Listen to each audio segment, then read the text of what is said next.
So University of Helsinki has more than 300 PhD positions. Yes, in one university, oh, more than 300. So it's a big deal.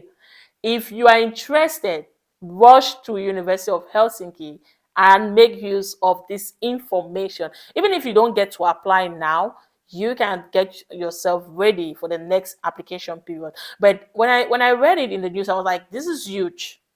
More than 300 PhD positions at once, they're open for application. So please rush to University of Helsinki. Still in that light, University of Finland, they've come up with a decision to fund all PhD programs. Not every PhD student gets funding.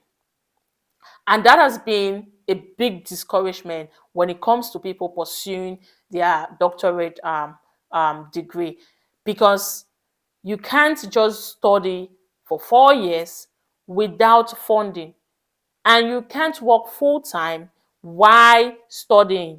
So if they can't work full time, how would they pay their bills? So that has been one of the struggles for PhD students, funding. So if you are able to get funding while pursue your PhD, then that's a big deal. So you can rush to University of Eastern Finland and make use of this information as well. Now you may be wondering, how do I become a PhD student in Finland? Is this something I can get? Is there eligibility or requirements? Of course there is.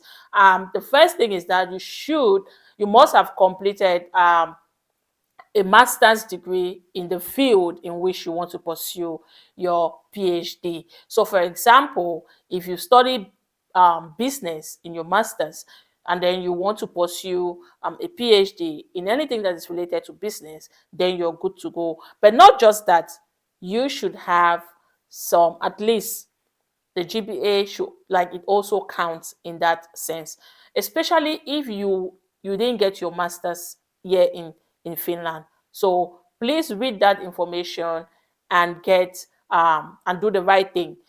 The next requirement is the language requirement, like English, international English language test. If you've studied in Finland, if your master's was done in Finland, then you don't need to write the IELTS. You can just apply without it.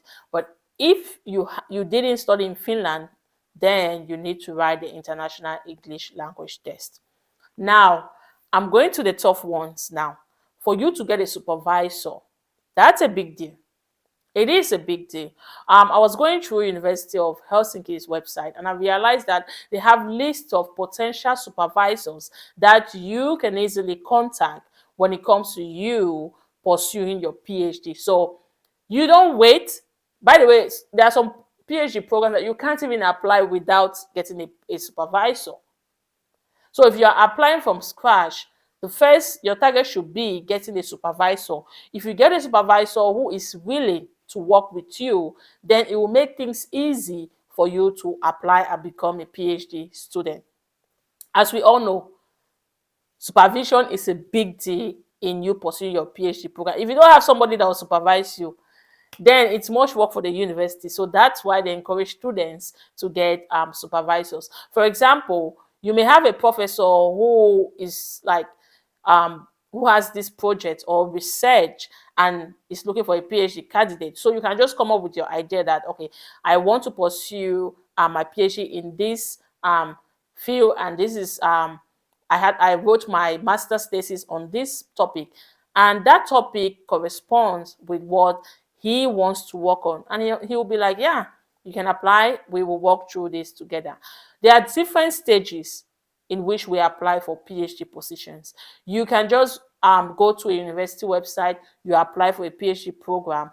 The other is there can be a PhD position where it's actual like a job. So the university is conducting this research and they are looking for PhD students to employ. All right. So that one is, I think it's really the best.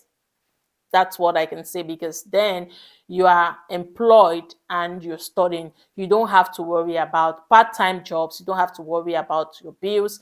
You will be paid. So this is like a job, and you are learning on the job, which is great. I really love that. If I want to pursue a PhD, that's like what I'm looking for, because it saves you also the stress of coming up with funding ideas. But if you are being employed, it is easy for you to get paid and study.